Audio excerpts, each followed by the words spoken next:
হ্যাঁ দাদা, অনেকগুলো প্রশ্ন দিয়ে পাঠিয়েছে, একটু বলছি তমলুকের পর হলদিয়া রবিবার শুভেন্দুর মিছিল সভায় হাইকোর্টের অনুমতি, দুপুর 1টা থেকে বিকাল 4টা পর্যন্ত সময়সীমা মেনে কর্মসূচি সম্মান। এটা প্রশ্ন হলো না। সব সবার জন্য আমাদের কোর্টে যেতে হয়, কোর্টের অনুমতি নিতে হয়। পশ্চিমবাংলায় টিএমসি সরকার বিরোধীদের সভা করার অনুমতি দেয় না, তাই বারে বারে কোর্টে যেতে হয়। এটা অভ্যাসে পরিণত হয়ে গেছে, এটা গণতন্ত্রের শোভা পায় না। বলছি বছর ঘুরলেই ভোট, 180টি আসনে টার্গেট নিয়ে শুভেন্দুকে পাল্টা আক্রমণ তৃণমূলের। ট্র্যাক রেকর্ড ধরলে 86টি পেতে পারে বলে কটক্ষ দেবাংশ। ইলেকশনের পরে এইসব তো গণনা হবে, আগে গুনে কি লাভ আছে? 26 আসুক।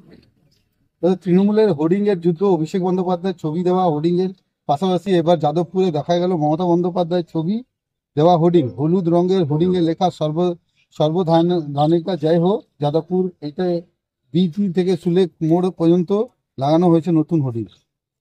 ভাই, হোর্ডিং এর রাজনীতি, এতে কি পরিবর্তন হয় পশ্চিমবাংলায়?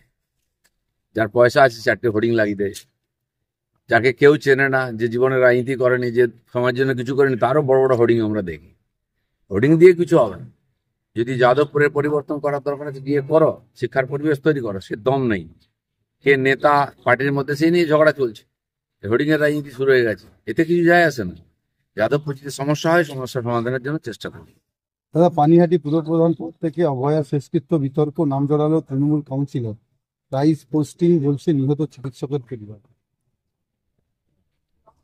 কাকে করা হয়েছে, কেন করা হয়েছে? টিএমসির লোকেরা প্রথম থেকে অভয়া তার পরিবারকে গালাগালি দিয়েছেন, অপমান করেছেন। আর এটা ওদের কালচার, সবাইকে অপমান করে। কারণ মমতা ব্যানার্জি জীবনে কাউকে কোনো সম্মান করেনি। যারা তাকে রাজনীতিতে নিয়ে এসছে হাত ধরে, তাদের প্রতিও অসম্মান করেছেন। সেই কালচারটা টিএমসির মধ্যে আছে। তাই রাজ্যপাল, রাষ্ট্রপতি, উপরাষ্ট্রপতি, প্রধানমন্ত্রী কাউকে অপমান করতে ওরা তাদের বাধে না। আর এটা ধীরে ধীরে আমাদের পশ্চিমবাংলার কালচার হয়ে যাচ্ছে। বলছি দাদা, একের পর এক হামলা, ভয়ে কাঁপছেন খোদ মালদা তৃণমূল বিধায়ক। আমায় নিয়ে আমার ছেলে মেয়ে নাতনি নাতি আতঙ্ক বেশি, একটা করেই সিভিক পেয়েছে। কেন বাড়িতে সবাই কুকুর ছাগলকে পর্যন্ত সিভিক দিতে হবে নাকি? আর সিভিক থাকলেই বা কি করবে? সিভিক কি সুরক্ষা দেয় নাকি?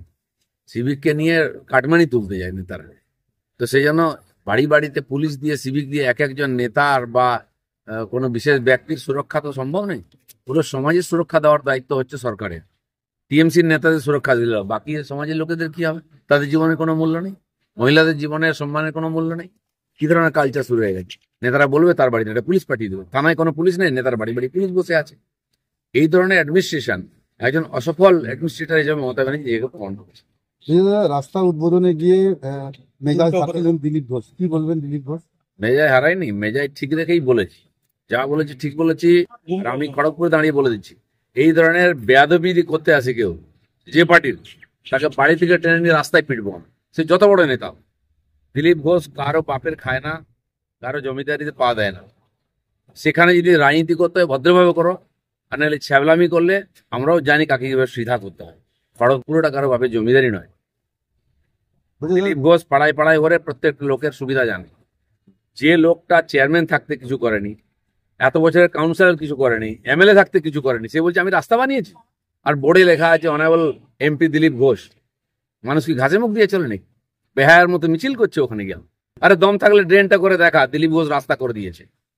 বলছি দাদা, এই মেজাজে কি দিলীপ ঘোষকে দেখা যাবে এখন? দিলীপ ঘোষের মেজাজ এরমই থাকবে, কোনো বাপের কারো বাপের খায় না, পড়ে না, কোনো বাপের কারো পাশে এক কাপ চা চেয়ে খায় না। না নেবো না, দেবো না, কিন্তু কাউকে ছাড়বো না। পার্টির পক্ষ থেকে কোনো ব্যবস্থা নেওয়া হবে কালকের ঘটনা নিয়ে? কার বিরুদ্ধে? কালকে যেটা ঘটনা ঘটেছে 6 পার্টি নম্বর। কি ব্যবস্থা নেই? দিলীপ ঘোষ যথেষ্ট, পার্টি লাগে না, আর এখানকার কর্মীরাই যথেষ্ট। আর যদি টিএমসি মনে করে রাজনীতি খড়গপুরে শুরু করবে, কাল থেকে শুরু করছে, বাড়ির থেকে ঢুকে মারবো না, বাড়ি থেকে ট্রেনে চৌরাস্তায় মারবো। আর এটা কালকে হেডলাইন করো না। আর যে বেটা বলছে কুকথা, তাকে আমি শিখিয়ে দেবো কুকথা কোনটা, সুকথা কোনটা। বেশি ভদ্রলোকই দেখাতে জান না, জানো রাজনীতি করছি শত্রুদের বিরুদ্ধে। যারা লেজ গুটিয়ে বাড়িতে বসে থাকে বোর আঁচলের তলায়, তারা আমাকে সার্টিফিকেট দিচ্ছে। জীবনে বাড়ির বাইরে কোনো বেরোয় চমকে দিলে পেচ্ছাপ করে ফেলে, তারা আমাকে সার্টিফিকেট দেয়। আর দিলীপ ঘোষ এই মেজাজে রাজনীতি করবে, যতদিন করবে। রাজনীতি ছেড়ে দেবো, মেজাজ ছাড়বো না বলে দিচ্ছি। শাসক দলের দুই পক্ষে গোষ্ঠীদ্বন্দ্বে ধুন্ধুমার কাউন্সিলরকে লক্ষ্য করে জুতো ধার ধাক্কা উত্তপ্ত নদিয়া যশোরপুর পুরসভার 18 নম্বর ওয়ার্ডে। মুসল পর্ব শুরু হয়েছে টিএমসি। পঞ্চায়েত মিউনিসিপ্যালিটি, সব জায়গায় পার্টির মিটিং এ মার পিট চুলোচুলি, শেষ পেয়ে গোলাগুলি। এই রাজনীতি সংস্কৃতি দিয়ে বাংলাদেশ কি হবে? ওই যে পানিহাটি পুরসভা পরবর্তী পুরপ্রধান সোমনাথ দেব বৈঠকে গড়াই পদত্যাগী পুরপ্রধান মলয় রায়ের বৈঠকে পরবর্তী পুরপ্রধান নাম চূড়ান্ত। টিএমসির মধ্যে কি হচ্ছে এটা আলোচনার বিষয় নাই, এসব নাটক রোজ চলবে, এটা নিয়ে আমাদের কোনো চিন্তা নাই। ওই দাদা আশঙ্কা ছিল ইডেন থেকে কেকেআর বনাম লখনৌ ম্যাচ 6 এপ্রিল বনাম রামনবমী থাকার পুলিশ দেওয়া সম্ভব নয়, আগেই সিএবি কে জানালো লালবাজার। প্রথম কথা, পশ্চিমবঙ্গ সরকারের পুলিশ নাই এখানে আইন শৃঙ্খলা রক্ষা করার মতো, কারণ রিক্রুটমেন্ট হয় না। যে পুলিশ প্রশাসনে তার